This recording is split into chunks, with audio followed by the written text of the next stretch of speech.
Bonjour à toutes et à tous. Nous sommes le 23 décembre 2021. J'en profite pour vous souhaiter à toutes et à tous un joyeux Noël et une bonne et heureuse année pour l'année 2022.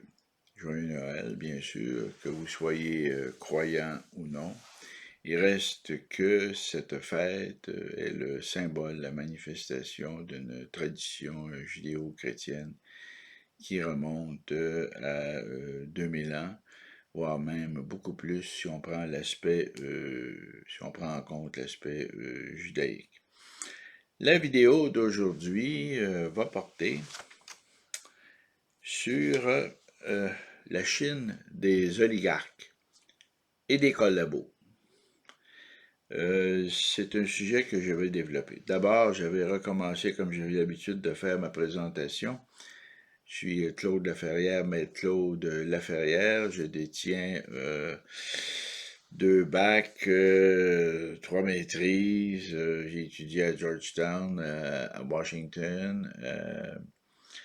J'ai commencé mes études de droit à l'Université McGill, que j'ai interrompu à cause du premier référendum et que j'ai continué ensuite à l'Université de Montréal.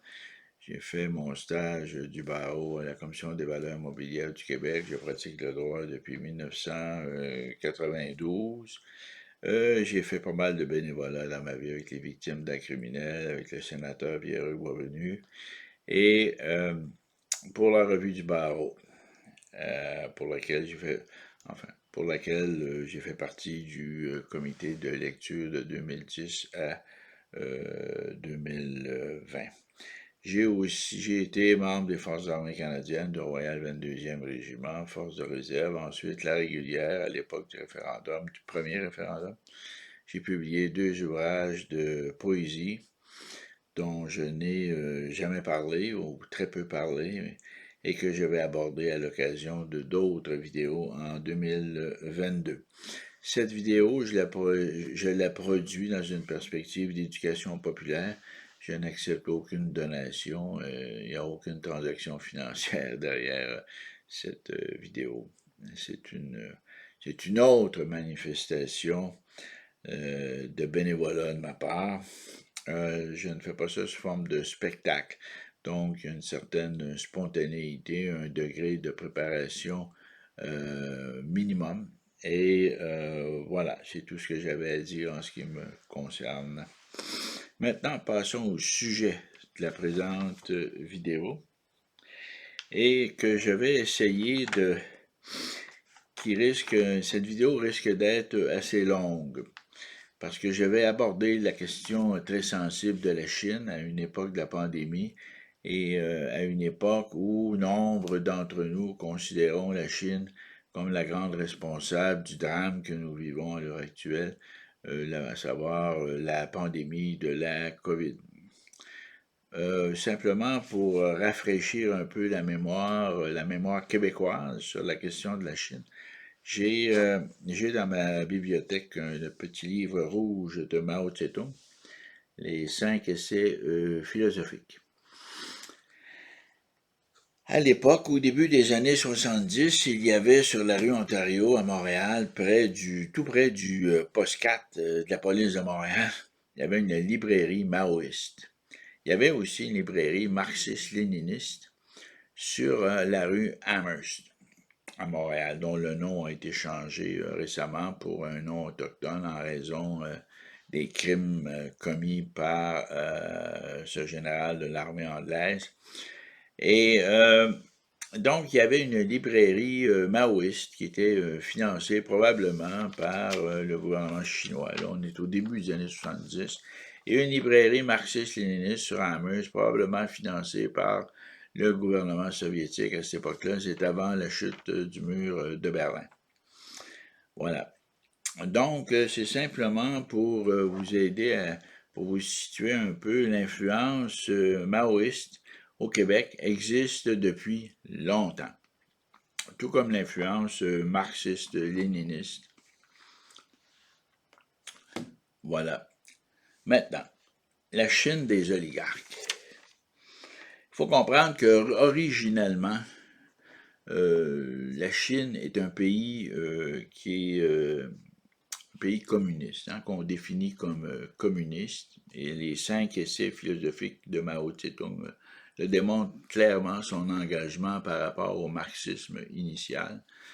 Un marxisme qui a été forgé en quelque sorte par Lénine, mais surtout par Staline, qui a renforcé le rôle du secrétaire général du Parti communiste, n'est-ce pas? Et bon, écoutez, les organes du Parti communiste, c'est pas très compliqué, là. C'est beaucoup moins compliqué que le Congrès américain, là, que j'enseigne depuis 2010 dans une université du Québec, là. Euh, voilà, le Parti communiste, vous avez le secrétaire général qui est l'instance suprême, qui est, si vous voulez, l'image d'une dictature, d'un dictateur, d'une personne extrêmement puissante. Ensuite, vous avez l'Assemblée générale, vous avez le Politburo qui se rattache à la fois à l'Assemblée générale, au secrétaire général, et l'Orgue Bureau qui organise les différents comités de l'Assemblée générale. Au secrétaire général se rattachent les services de renseignement, les affaires militaires.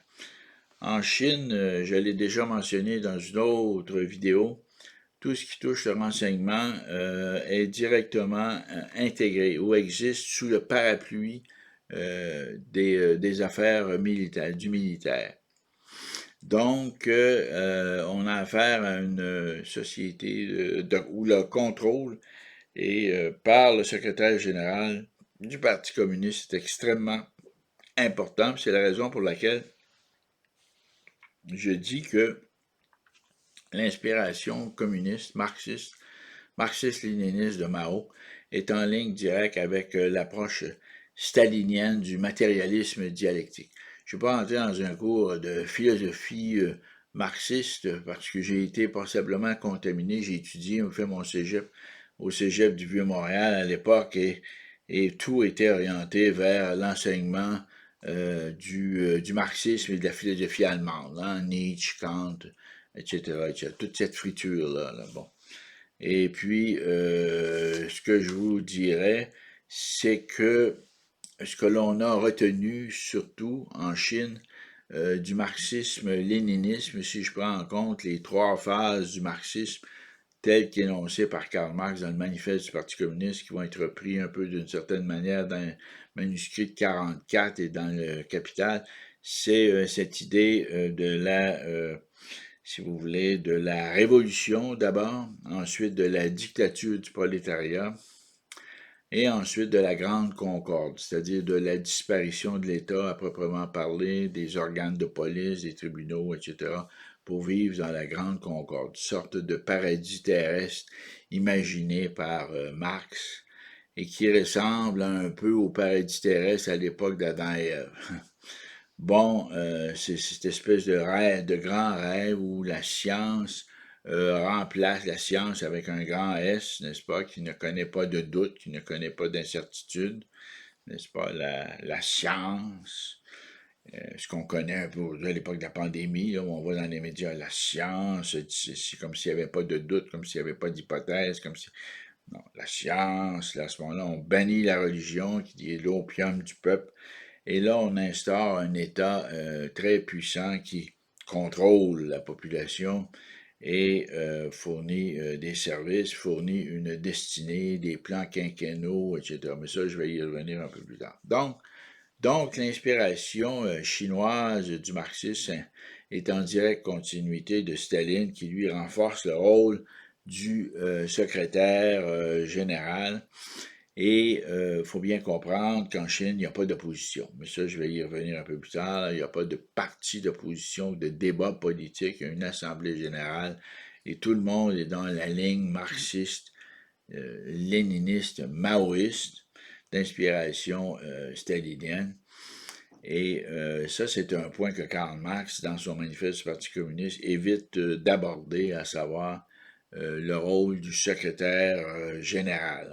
Il met surtout l'accent sur la dictature du prolétariat, à savoir la juridiction, l'autorité de l'Assemblée générale, une espèce d'immense confrérie là, de personnes égales et d'influence égale qui partagent des opinions et qui prennent des décisions. Le rôle du secrétaire général, si je me souviens de mes lectures marxistes, était davantage un rôle de coordonnateur à l'intérieur de l'Assemblée générale. Mais dans les faits, avec l'inspiration stalinienne, c'est pas ça du tout. N'est-ce pas? Le secrétaire général devient le patron, là. Et là, on se retrouve avec une dictature, ce qu'on va appeler la dictature du prolétariat. Après la Révolution, la dictature du prolétariat, mais en fait, c'est la dictature du secrétaire général. Bon. Qui va s'appeler Xi Jinping, qui va s'appeler Raúl Castro, Fidel Castro, qui va s'appeler à une certaine époque Staline, Brejnev, Kosygin. Aujourd'hui, Poutine a changé tout ça, là, mais il reste que c'est la détermination d'un patron, d'un dictateur et de l'absence de débat, contrairement aux pays démocratiques. Mais ça, je vais revenir un peu plus tard. Le premier point que je veux faire maintenant que j'ai couvert un petit peu là, le genre de marxisme qui existe, toute la constitution de la République populaire de Chine repose sur cette idée de la propriété étatique des moyens de production, ce qui est tout à fait conforme au créneau marxiste, hein, au créneau, je dirais au credo, si vous voulez, à la prière marxiste. Donc, tout appartient à l'État, l'économie est régulée en fonction de plans quinquennaux. Tout ça, ça a été vrai jusqu'en 2004 en Chine. En 2004, il y a une série de réformes qui ont été introduites, entre autres par Xi Jinping, et qui font en sorte que, entre autres, des modifications, des amendements à la Constitution. Hein, les premiers articles de la Constitution, les articles 6 et 7 en particulier, affirmaient la propriété publique des moyens de production, des entreprises, etc. Bon, tout ce qui tourne autour de l'économie était essentiellement de nature publique et non pas privée.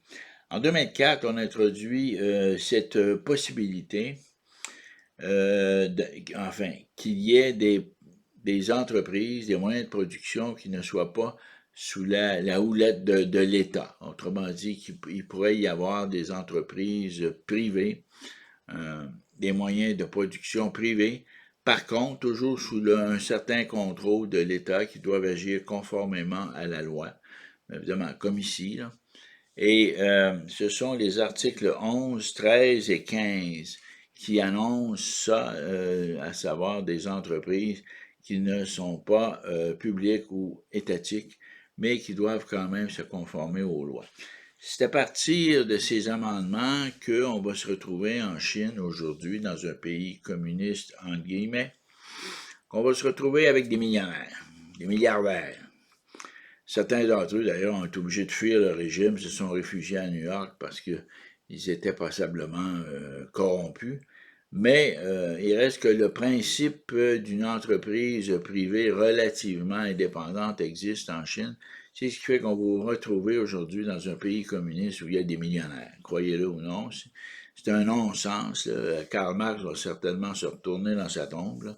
Mais voilà, donc vous avez la Chine des oligarques aujourd'hui. Donc vous avez une oligarchie chinoise, un establishment chinois autour du Parti communiste et dont les dirigeants sont des membres du Parti communiste et qui sont soumis à l'autorité du secrétaire général.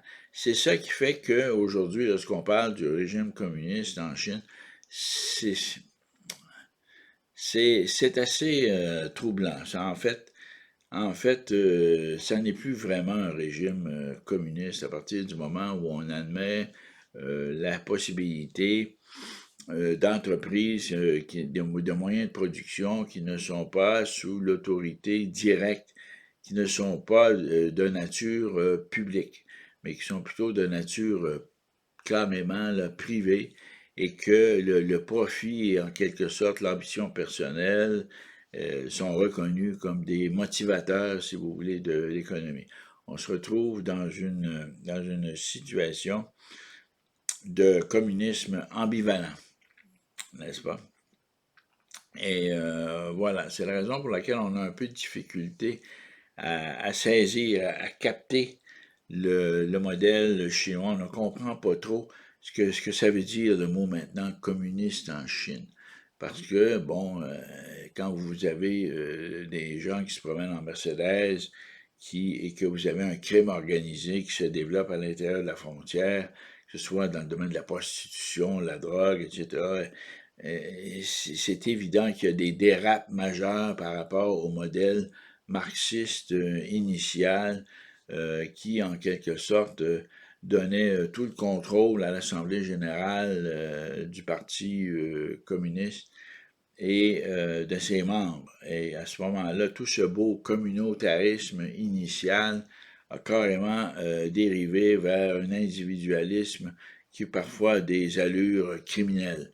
Donc, cette Chine, nous avons beaucoup de difficultés à la comprendre, mais c'est ce qu'elle est devenue, c'est ce que Xi Jinping en a fait. Ça ressemble un peu au modèle de Poutine aussi en Russie, hein, n'est-ce pas, où vous avez des oligarques, n'est-ce pas, des multimilliardaires qui sont près du président, qui agit à la fois parfois comme président pendant une période de temps, comme premier ministre. Ensuite, il retourne président et il switch comme ça, là, Poutine, hein, président, premier ministre. Finalement, il contrôle toujours tout le temps, surtout sur la base de l'approvisionnement de l'Europe en énergie. Donc, voilà. Euh, si je fais la comparaison, si vous voulez, entre la Russie et la Chine, ce qui occupe tout le portrait géopolitique par les temps qui courent. Voilà, c'est ce que je voulais faire dans un premier temps. Donc, il y a eu une réforme en 2004 qui a vraiment changé, si vous voulez, le topo juridique, géopolitique de la Chine. Et en fait, c'est une modification majeure à sa constitution.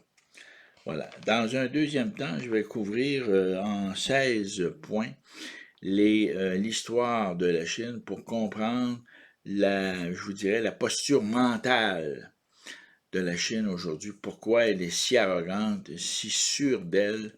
Et mon premier point là-dessus, c'est que la Chine aujourd'hui est impériale et victorieuse. Impériale, c'est-à-dire que la Chine a découvert, a pris conscience du fait qu'elle pouvait être un empire, qu'elle pouvait exercer de l'influence extraterritoriale, c'est-à-dire à l'extérieur de ses frontières. Un peu comme à une certaine époque, l'Empire romain, par exemple, exerçait une influence en Judée, n'est-ce pas? Et les Romains entretenaient une petite élite en Judée à l'époque de Jésus, par exemple. C'est le temps de Noël, on va en parler un peu. Il y avait, on sait que Saint Jean-Baptiste, qui annonçait la venue de Jésus, a été décapité. Hein? Il dénonçait la corruption d'Hérodiade, d'Antipas et de l'élite juive à cette époque-là à l'intérieur de la communauté qui était comme une province de Judée, qui était une province de l'Empire romain qui s'appelait la Judée.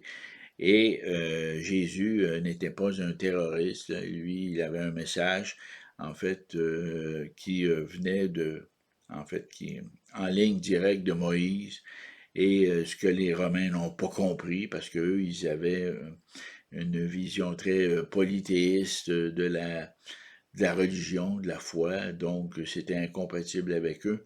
Et l'élite juive se sentait menacée par l'arrivée de cet intrus qui se prétendait le roi des Juifs et qui était annoncé par Jean le Baptiste qui dénonçait la corruption de l'élite judaïte à cette époque-là. Donc, les Romains avaient un empire et une province qui s'appelait la Judée. Il y avait d'autres provinces aussi. En fait, c'était très étendu. Avant lui, on peut penser à Alexandre le Grand de Macédoine, dont l'empire s'étendait finalement jusqu'en Inde. Au Moyen Âge, il y a des empires qui vont naître.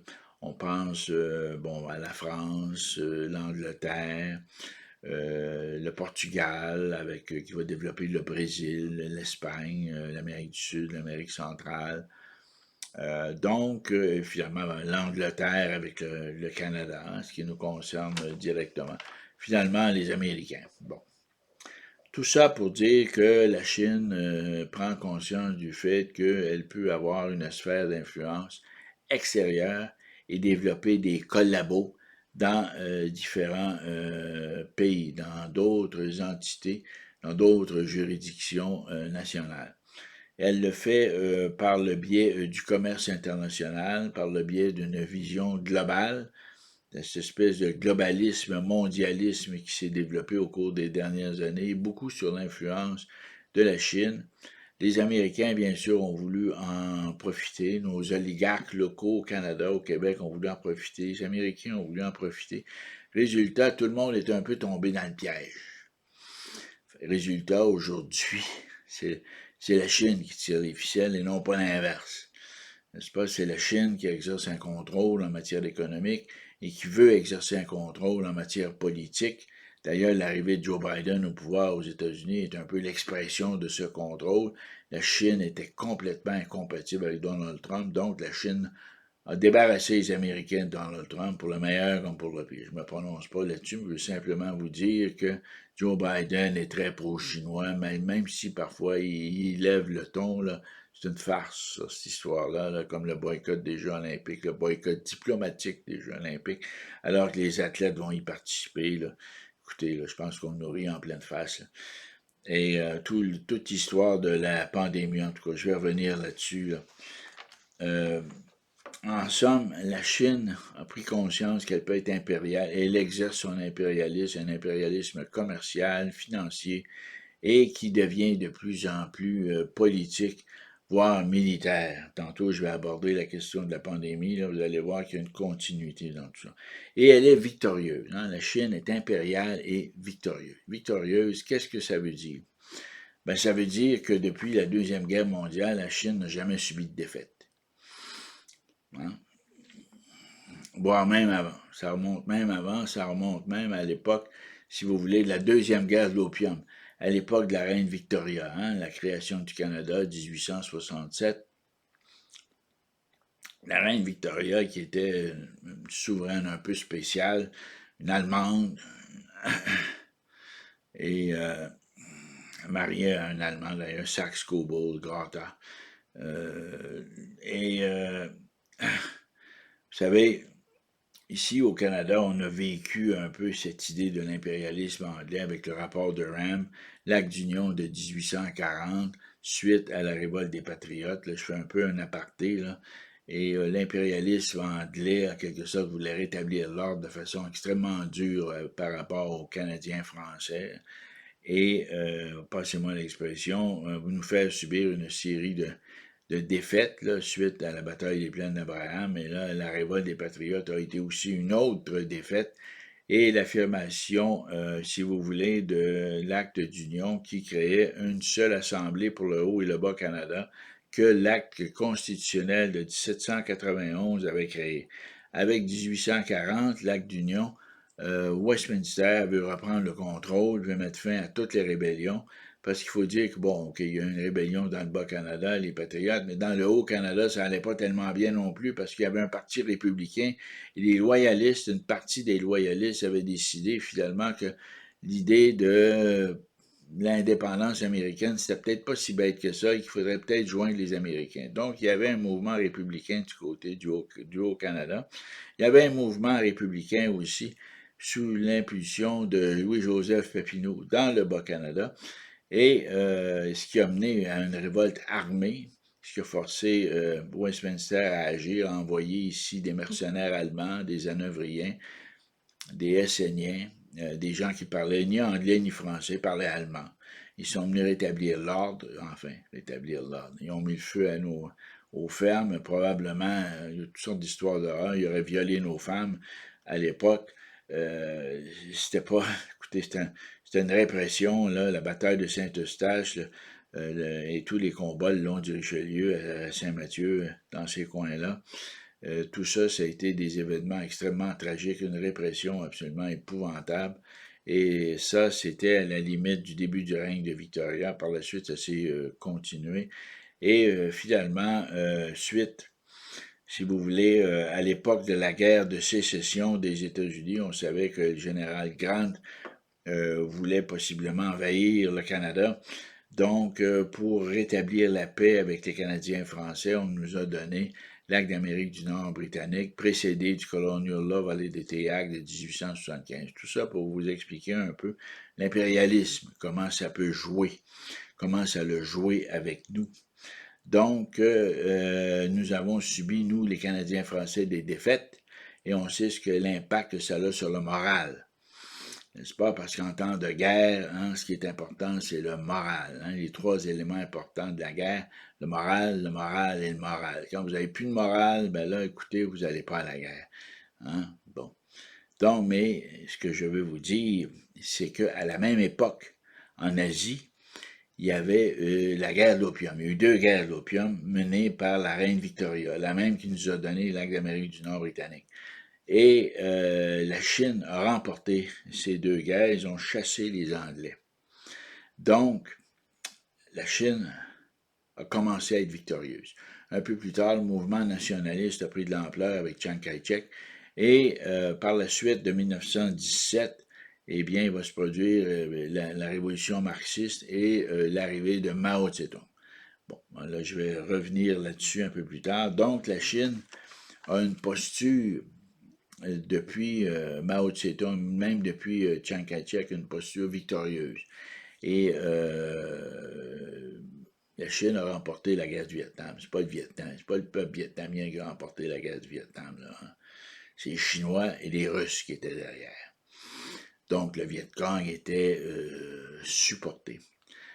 Nous, au Québec, on a subi des défaites économiques avec Bombardier, c'est épouvantable, des défaites politiques, des défaites militaires d'abord et avant tout. C'est la raison pour laquelle nous sommes rendus là où nous sommes aujourd'hui. Bon. Mais les Chinois, eux, c'est le contraire, des victoires, n'est-ce pas? Et à partir de ces victoires militaires, de ces victoires économiques, puisque maintenant ils contrôlent le commerce international en grande partie, eh bien, la Chine a décidé de prendre de l'expansion. On ne peut pas lui reprocher d'être comme ça. Que voulez-vous? Quand vous gagnez tout le temps, comme on dit, quand vous êtes un winner, hein, nous les Québécois, on est plutôt des losers. Hein? Loser, et pas à peu près. Donc, la guerre de l'opium a vraiment été, si vous voulez, le début. Ça, c'est le deuxième point que je voulais faire avec Victoria. La guerre de l'opium et défaite de l'Angleterre en Afghanistan aussi, arrivée de Chiang Kai-shek, ça c'est le troisième point. Mao, 1917, je suis allé un peu vite, là, je suis allé en rétrospective de façon un peu rapide, là. Mao réagit par rapport à 1917, c'est l'ouverture vers le communisme qui s'oppose aux nationalistes auxquels on va reprocher d'être corrompus par l'Angleterre, les États-Unis, etc. Le 39, cinquième point, l'alliance des nationalistes et des communistes durant la Deuxième Guerre mondiale pour résister au Japon, pour chasser les Japonais. Une autre victoire de la Chine. La victoire de Mao Tse-tung en 1949 et l'expulsion de Chiang Kai-shek et des nationalistes vers l'île de Taïwan. Une autre victoire. 1964, l'acquisition de la bombe atomique par la Chine. Ça, c'est une victoire là, extrêmement importante, puisque là, maintenant, la Chine va se positionner avec le club des puissances nucléaires. Huitième point, la révolution culturelle de 1968 qui fait en sorte que les paysans vont aller à l'université, les universitaires vont aller travailler dans les champs, et ainsi de suite. Là. C'est comme une sorte, un acte d'humilité que Mao impose à la collectivité puisqu'il constate qu'il y a une bureaucratisation de la société. La société chinoise devient paresseuse. Donc, il prend les intellectuels, les bureaucrates, il les envoie travailler dans les champs, dans les usines, et il prend les ouvriers, la force manuelle, et il les envoie à l'université, il les envoie travailler dans la bureaucratie. Ça a été excellent, la révolution culturelle. Entre vous et moi, là, ça nous prendrait ça ici au Québec, au Canada, puis aux États-Unis aussi, sortir la bureaucratie des bureaux et les envoyer travailler dans les champs. C'est pas bête, ça. Neuvième point, le Vietnam, la tragédie américaine du Vietnam. Ça a été spécial. Je n'ai pas l'intention de développer. Vous connaissez, ce sont des événements relativement récents. Pour les Américains, c'est une grande défaite. Ils sont vraiment sortis du Vietnam, passez-moi l'expression, la queue entre les deux jambes. Ils ont perdu la face, un peu comme l'Afghanistan, un peu comme l'Irak. Dans l'Irak, des centaines, on parlait de 130 000 morts civils strictement pour rien. On parle de 7 ou 8 000 soldats américains décédés aussi, 30 000 handicapés. Ouais, les chiffres sont épouvantables. L'Irak, c'est une catastrophe. L'Afghanistan, c'est une catastrophe. En tout cas, peu importe. OK, 10e point. 1973, l'accord de Paris. Bon, l'accord de Paris, je le mets comme un point important parce que c'est l'époque où Pierre Elliott Trudeau va ouvrir la porte aux Américains, au président Nixon, va ouvrir la porte, si vous voulez, à la Chine, va rétablir, va contribuer à rétablir des relations diplomatiques entre la Chine de Mao Tse-tung et le gouvernement américain de Richard Nixon. Ça a été une grande réalisation du président Nixon, mais aussi de notre premier ministre Pierre Elliott Trudeau, d'avoir permis à la Chine de retourner sur la scène internationale avec, si vous voulez, toute la reconnaissance qui, qui accompagne le fait que la Chine redevienne un joueur sur la scène internationale. Donc, et c'est à l'occasion des accords de Paris, qui ne seront pas respectés par ailleurs, qui vont rester lettres mortes, parce que fondamentalement, on ne veut pas déplaire à la Chine. Donc, le peuple vietnamien, les boat people, ceux qui ont dû quitter le Vietnam, vont se retrouver le bec à l'eau avec un accord de Paris qui aura plus une forme symbolique, qui sera plus symbolique que réelle. Donc, c'est un débat qui est toujours en cours et qui est loin d'être réglé, mais manifestement, on ne veut pas déplaire aux géants chinois. C'est la raison pour laquelle l'accord de Paris est devenu au fil des années, passez-moi l'expression québécoise, du papier à tablette. Voilà. Donc, autrement dit, l'accord est resté lettre morte. 11e point, l'impact moral de l'échec du Vietnam sur la population américaine et sur l'establishment américain. Il est évident que pour faire suite à la guerre du Vietnam, les Américains avaient besoin, si vous voulez, d'une nouvelle approche des relations internationales. C'est ce qui fait que pendant quelques décennies, avant le 11 septembre, les Américains vont être très diplomatiques, vont éviter de s'engager dans des débats, dans des conflits réels ou potentiels qui peuvent dégénérer. Il va y avoir ce que je pourrais appeler, c'est l'époque, si vous voulez, de l'administration Clinton et de la première administration Bush avant le 11 septembre. Il va y avoir une opération contre l'Irak avec le général Schwarzkopf et Saddam Hussein. Il va y avoir des opérations en Yougoslavie, mais tout ça de façon extrêmement limitée et relativement bien conduite. Autrement dit, des opérations qui ne connaîtront pas de ce que je pourrais appeler de dérive majeure. Mais après le 11 septembre, eh bien là, le géant américain se réveille, enfin, il émerge d'une torpeur et là, passez-moi l'expression, il frappe partout. Là, et ça va donner des dérives épouvantables. Et finalement, il va falloir attendre l'administration Obama qui va cibler Osama Ben Laden, qui est réfugié à Abbottabad, au Pakistan, dans une immense demeure avec sa femme et ses enfants, là, près d'une base militaire. Évidemment, tout ça c'est entouré aujourd'hui de mystères. Comment se fait-il qu'il a pu survivre pendant presque une décennie à l'abri de tout au Pakistan, probablement parce que le Pakistan est une puissance nucléaire et que le Pakistan l'a protégé. Bon, mais ça c'est mon hypothèse de travail, mais c'est la constatation à laquelle je suis arrivé. Maintenant, 12e point, la mer de Chine. Bon, la mer de Chine est un enjeu majeur pour la Chine à cause des ressources pétrolières, mais aussi à cause de sa situation géopolitique. Aujourd'hui, il existe une base construite artificiellement au plein cœur de la mer de Chine.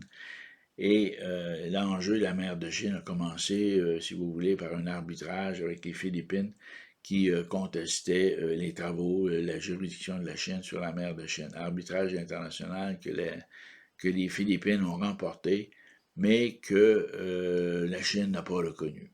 Donc aujourd'hui, la Chine fait la pluie et le beau temps dans la mer de Chine, sous réserve, si vous voulez, des observations d'une présence américaine et japonaise de plus en plus forte. 13e point,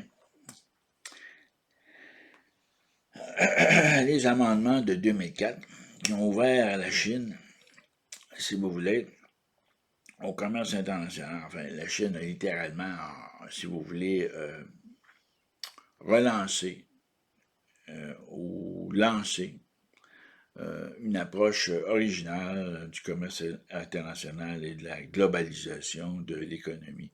Et tout ça, ça a débuté avec les amendements de 2004, entre autres l'article 11, n'est-ce pas? Donc, ce que nous subissons aujourd'hui, ce sont si vous voulez, les coups et les contre-coups de cet amendement à la Constitution de Chine qui fait en sorte qu'aujourd'hui, la Chine est une puissance commerciale capitaliste, mais sous contrôle communiste. Donc c'est compliqué. Hein?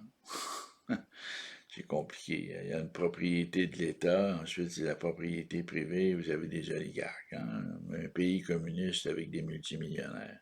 Cherchez l'erreur. OK, le point numéro 15, la militarisation de la Chine. Ça c'est la prochaine étape. C'est ce que nous vivons présentement. À savoir, tout ça a commencé par l'espionnage. Vous savez, à l'heure actuelle, aux États-Unis, il y a autour de, selon ma dernière estimation, environ 100 citoyens chinois condamnés par la justice américaine et qui sont dans des prisons américaines. Vous regardez sur Google a list of Chinese spies, vous avez une petite idée. Mais il faut aller aussi sur le site du DOJ, Department of Justice, pour voir le nombre de dossiers, le nombre de cas qui impliquent des citoyens chinois qui se sont fait prendre les deux mains dans le cookie jar, c'est-à-dire les deux mains dans le pot de bonbons, là, hein, c'est-à-dire à voler de la propriété intellectuelle ou à pratiquer de l'espionnage de propriété intellectuelle, que ce soit dans le secteur privé, dans le secteur public, etc. Donc, la question de l'espionnage par rapport à la militarisation de la Chine est extrêmement importante parce que c'est ce qui donne en anglais un edge, une avance par rapport aux concurrents, par rapport aux adversaires potentiels. Le deuxième point important, c'est la corruption. Le gouvernement chinois distribue des subventions dans les milieux académiques, dans le secteur privé, mais il a une attirance particulière pour le milieu académique dans certaines grandes universités américaines, par exemple à Harvard ou dans les Ivy League, les universités qui ont une forte réputation, passez-moi l'expression, il ouvre les goussets et contribue généreusement à toutes sortes de projets plus ou moins réalistes, ou qui peuvent être plus ou moins bidons, dans le but simplement de se rapprocher et de manifester son influence dans le but, bien entendu, d'interagir avec le processus décisionnel de ces institutions ou de ces entreprises. Hein, et on le voit aussi très présent dans l'entreprise privée. Donc, la corruption sous forme de subventions, de contributions, que ce soit le milieu académique, les ONG, les entreprises privées. La Chine s'est littéralement déployée sur le territoire américain et sur le territoire canadien et sur le territoire québécois, n'est-ce pas?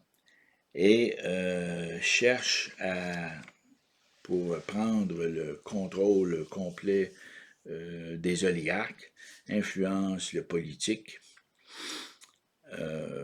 et, si vous voulez, exerce une certaine forme de chantage par rapport aux oligarques, en fait, contre les oligarques qui ont investi en Chine. Donc, des gens qui sont, passez-moi l'expression, ont les pieds dans la trappe parce qu'ils ont investi une partie de leur fortune en Chine, donc ils n'ont plus un mot à dire contre les Chinois ici. Donc la Chine communiste peut déployer ses agents et influencer le politique. C'est ce qui fait qu'on se retrouve avec une sorte de démocratie truquée. Au Québec, c'est clair. Il n'y a pas de démonstration à faire, n'est-ce pas? Est-ce qu'il y a d'opposition à l'Assemblée nationale? Vous voyez bien qu'il n'y en a pas, là, dans le contexte de la pandémie. Là. Le virus chinois qui vient de Yuan. Hein? OK. Aux États-Unis, c'est le même problème. En France, la plupart des pays occidentaux, la Chine s'est déployé ses bataillons d'agents. Et même chose à l'échelle de la du monde cybernétique. N'est-ce pas? Les cyberattaques que la Chine a multipliées, qui en quelque sorte supportent les avancées des espions sur le terrain. Dernier point, le point numéro 16, Taïwan, le grand enjeu, bien sûr,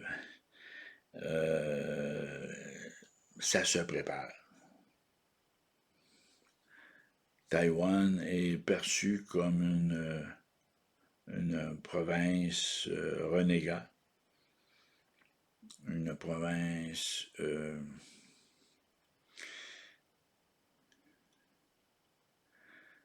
délinquante qui doit retourner à l'intérieur de la Chine, qui doit réintégrer le territoire chinois et dont la juridiction doit se joindre à la juridiction de Pékin, du pouvoir central. N'est-ce pas?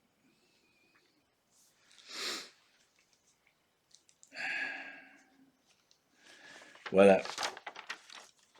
Maintenant, tout ça fait en sorte que on se retrouve avec une sorte,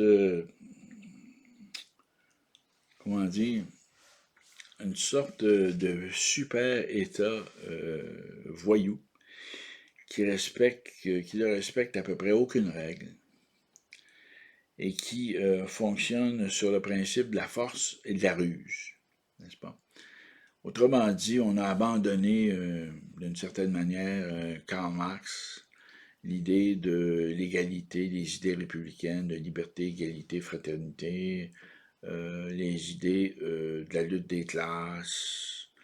Maintenant, les classes en Chine, elles existent, sont les oligarques. Et le modus operandi chinois, c'est la force et la ruse. Autrement dit, on renoue, on laisse Marx et on adhère à un credo nietzschéen, hein, Friedrich Nietzsche. Hein? Autrement dit, celui qui a inspiré l'Allemagne nazie. La force. La Chine est forte. Il n'y a pas d'argument rationnel. Nous avons un gros bout du bâton, on frappe. Voilà. La ruse, l'espionnage, la corruption, on exploite les points faibles de l'adversaire. Il y en a beaucoup. Ils sont énormes. On travaille ça par petits pas. On avance 1 pas, 2 pas, on recule 3 pas, on avance 4 pas, on recule 2 pas, hein, les petits pas. On gruge la fibre morale de l'Occident. Hein? L'Occident n'a plus aucune fibre morale. Les Chinois le savent, ils grugent la ruse, la force. Et quand ça va être suffisamment faible, on rentre et on détruit. Et pour ça, il faut d'abord et avant tout s'attaquer au moral. Comment on s'attaque au moral de l'Occident? Il faut s'attaquer aussi à son niveau de vie, à son économie. Et comme nos oligarques sont coincés à cause de leur investissement majeur en Chine, on sait qu'ici, ils ne feront rien pour protéger le politique, pour protéger la population, ils ne feront rien. Ils se sont peinturés dans le coin, pour prendre l'expression de Jean Chrétien. Ils ne peuvent pas marcher sur la peinture parce que là, ça va être dramatique. Là. Donc, pour éviter la ruine, ils doivent continuer. Hein? C'est un peu comme quelqu'un qui se met les pieds dans les plats avec la mafia. Hein? Là, présentement, ils sont coincés. Ils ne peuvent plus reculer. Donc, les oligarques d'ici sont coincés en raison de leur investissement là-bas. Et les oligarques de là-bas peuvent se déployer ici grâce à un support militaire et grâce, ce support militaire étant la sécurité de l'État, étant les bataillons d'agents de puissance étrangère, à savoir l'espionnage à la puissance 2, si vous voulez, et la corruption. Et ça marche, ça donne des résultats surprenants et ça continue. Et pour attaquer le moral de la population ici, n'est-ce pas? Qu'est-ce qui attaque le moral de la population ici? Devinez. Qu'est-ce qui est en train de détruire notre économie, qui crée l'inflation? La COVID, les mesures sanitaires et la panique, l'hystérie hypochondriaque de nos élites, de nos oligarques. N'est-ce pas?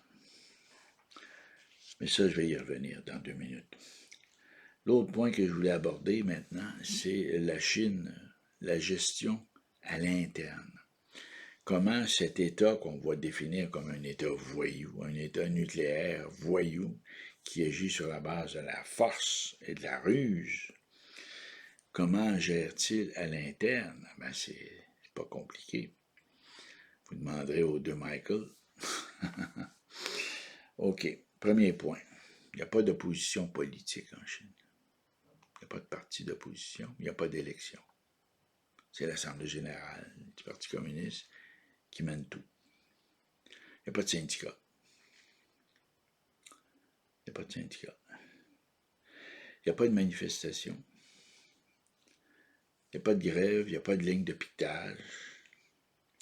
Et tout ça est banni au nom d'un principe, le principe de la stabilité sociale. Le principe de la stabilité sociale, qui est dans la Constitution de la République populaire de Chine, fait en sorte qu'il n'y a pas d'opposition politique, il n'y a pas de syndicat, il n'y a pas de manifestation, il n'y a pas de ligne de piquetage, il n'y a pas de grève. Il n'y a pas de grève. Il n'y a pas. Ce qu'il y a, par exemple, je vais vous dire ce qu'il y a. Il y a des camps de rééducation, il y a des travaux forcés, d'immenses camps de rééducation, de travaux forcés. Et tout ça sous l'égide de ce qu'on va appeler la doctrine d'État. La doctrine d'État qui instaure un contrôle. Le mot-clé, c'est contrôle. Contrôle par la censure, contrôle par la violence, la répression. Hein, ce que je vous ai expliqué au nom de la stabilité sociale. L'important, c'est d'exclure ce qui est exclu. Et pour rendre les citoyens conformes à la stabilité sociale, conformes aux paramètres et aux normes établies par le principe de la stabilité sociale, on crée une doctrine d'État qui se juxtapose aux lois et aux règlements et qui fait en sorte que vous pouvez parler à une personne, dire tel propos, ne pas parler à telle personne, etc., etc. Donc, un régime de censure et de contrôle absolu, n'est-ce pas? Conformément à des plans quinquennaux qui font en sorte que l'économie va se développer dans des directions précises et que tout ce qui n'est pas prévu dans ces plans va être censuré, ignoré, Donc, une politique d'indifférence par rapport à l'opposition, une politique de répression, de rééducation. Et finalement, l'argument ultime, la source du pouvoir à l'interne de l'establishment, des oligarques communistes par rapport à la population. Quelle est cette source, d'après vous? La source ultime du pouvoir. Bien, c'est simple, ça s'appelle la peine capitale, la peine de mort. Les Chinois pratiquent la peine de mort, les communistes pratiquent la peine de mort à grande échelle, châtiment public en plus. Donc, on y pense par deux fois avant de violer les lois, avant d'agir contrairement à la doctrine d'État. Voilà. Donc, c'est comme ça, à l'interne. C'est très agréable. Tout le monde est heureux tout le temps. Tout le monde est content tout le temps. Content tout le temps. Voilà. C'est ça. Il faut célébrer le bonheur. N'est-ce pas? La capacité d'analyse, l'esprit critique, ça vous mène dans un camp de rééducation. Et si vous insistez trop, eh bien, vous allez être vu comme un traître. Et vous savez ce qui arrive avec les traîtres en Chine. On voit des traîtres partout. Hein? C'est un peu comme à l'époque de Staline. Hein? Staline a fait exécuter une partie de ses proches collaborateurs. Enfin, vous pouvez imaginer qu'est-ce qu'il faisait à la population qui travaillait, par exemple, sur le transsibérien lorsque ça commençait à chialer un peu trop fort. Hein? Le régime stalinien était très clair. Solzhenitsyn a écrit de super belles pages, Le pavillon des cancéreux. Bon. Le dernier, enfin, l'avant-dernier point que je veux faire, c'est la Chine à l'externe maintenant, dans les relations avec l'extérieur. Je l'ai un peu couvert, mais je veux simplement revenir sur la question de la militarisation de la Chine, à savoir les paradigmes de la ruse et de la force dans l'avancement des objectifs économiques, politiques et militaires de la Chine. Bon, il est clair que, en ce qui me concerne, c'est mon hypothèse de travail. La COVID fait partie d'une guerre biologique organisée. Pour moi, la COVID est une plateforme, une rampe militaire pour détruire notre économie et réduire la population à l'esclavage. Et c'est ce qu'ils sont en train de faire, et ça marche. C'est un succès total. La démoralisation de l'Amérique du Nord et de l'Europe est un succès total. Les pays qui décident de conserver un certain écart par rapport aux mesures sanitaires sont les pays qui s'en tirent le mieux. Les pays qui plongent dans les mesures sanitaires, ce sont les pays où la morale de la population est le plus affectée et où la fracture sociale est la plus grave, la plus importante, et tout ça, bien sûr, dans un but militaire. N'est-ce pas? Quand une population est démoralisée, c'est là qu'on frappe. Et c'est exactement ce qu'ils font. Nous nous retrouvons aujourd'hui avec un taux d'inflation record. Nous nous retrouvons aujourd'hui avec une crise économique dont les banques essaient de nous lancer le message, mais manifestement le politique qui travaille de pair avec des oligarques coincés avec la Chine, eh bien, sont incapables de répondre de façon efficace. Et ça, bien sûr, tout ça va avoir des conséquences. Donc, on assiste à une véritable guerre biologique, parce que le virus, il existe. Hein, il est problématique, d'ailleurs. N'est-ce pas? Même s'il mute et s'il s'affaiblit, il reste que les réactions de nos politiciens, de nos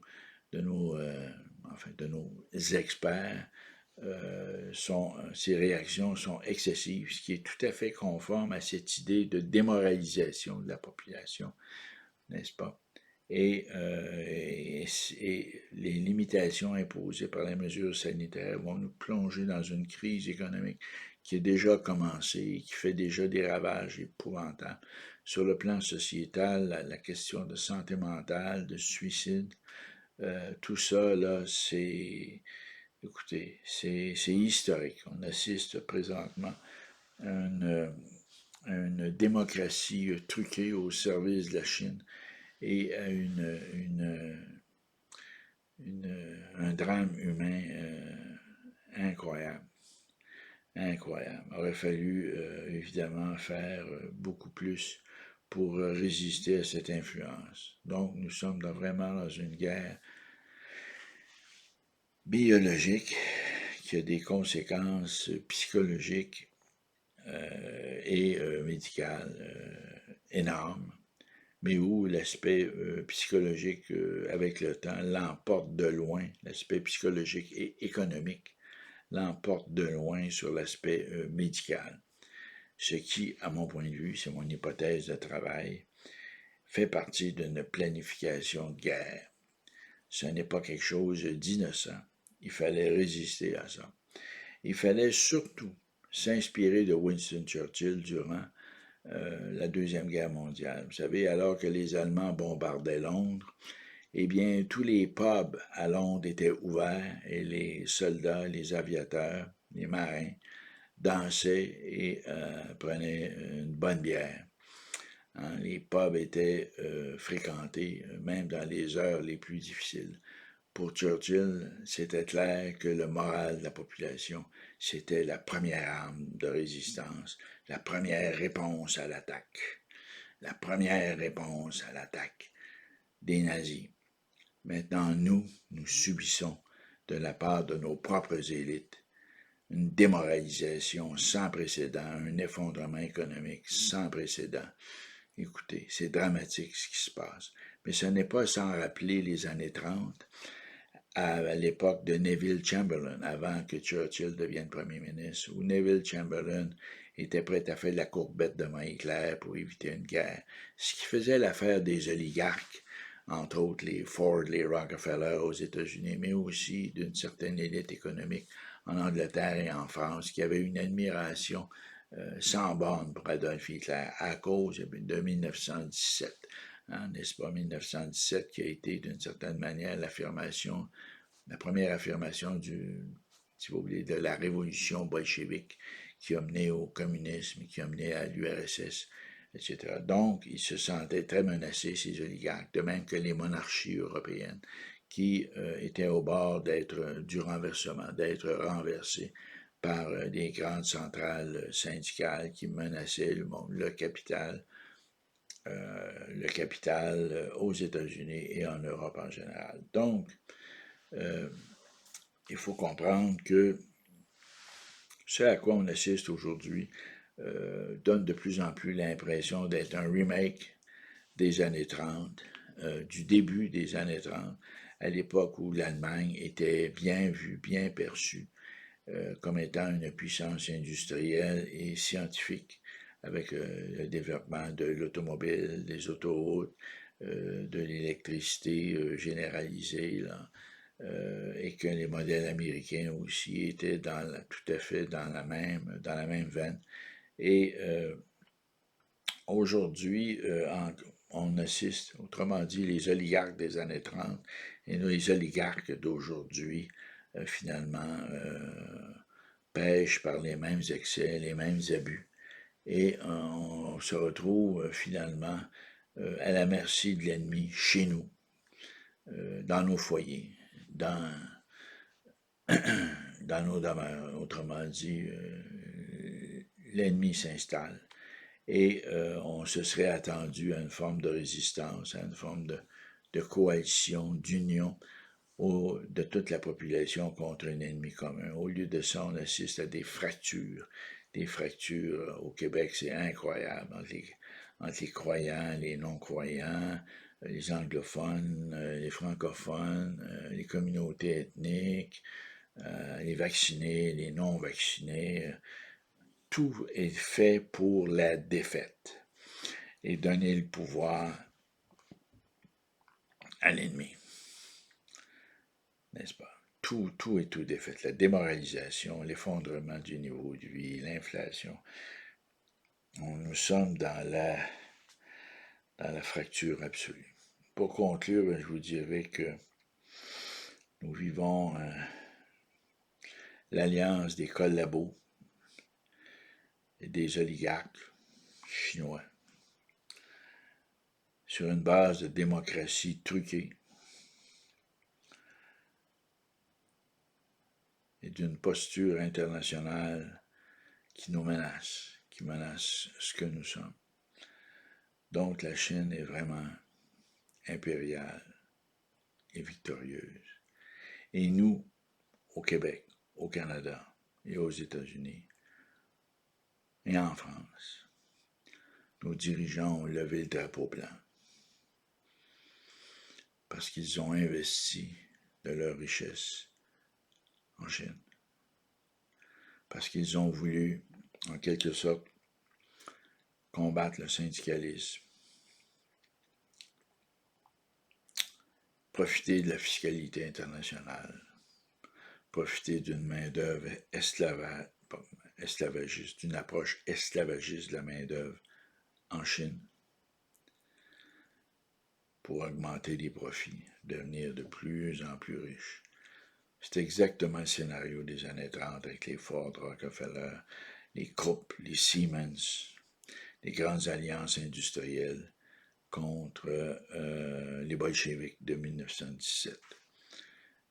Sauf qu'aujourd'hui, les bolcheviks de 1917 ne sont plus là. Ce que l'on retrouve en lieux et places, ce sont des organisations internationales très orientées vers le secteur, comme par exemple de l'électronique, des médias, des communications, tout ce qui touche à la technologie numérique, la numérisation, le fameux reset, n'est-ce pas? Et malheureusement, il n'y a pas vraiment d'opposition à cette vague, à cet envahissement. Comme je l'expliquais dans une vidéo précédente, autrefois, la guerre industrielle reposait principalement sur la destruction des infrastructures, hein, les bombardements. On a vu ça durant la Deuxième Guerre mondiale. Je vais simplement regarder les nombreux documentaires sur YouTube ou sur d'autres chaînes pour voir que la destruction des infrastructures, c'était la façon d'attaquer le moral de l'ennemi. Aujourd'hui, c'est tout autre.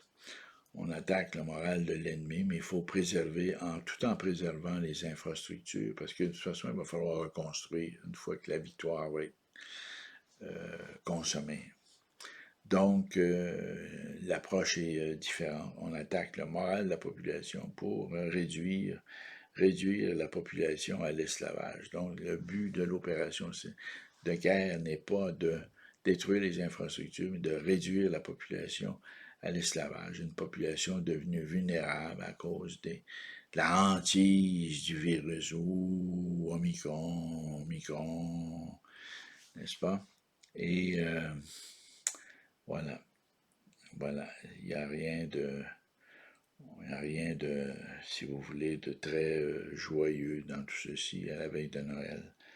Et bon, malgré tout ça, cette guerre psychologique qui se mène contre nous,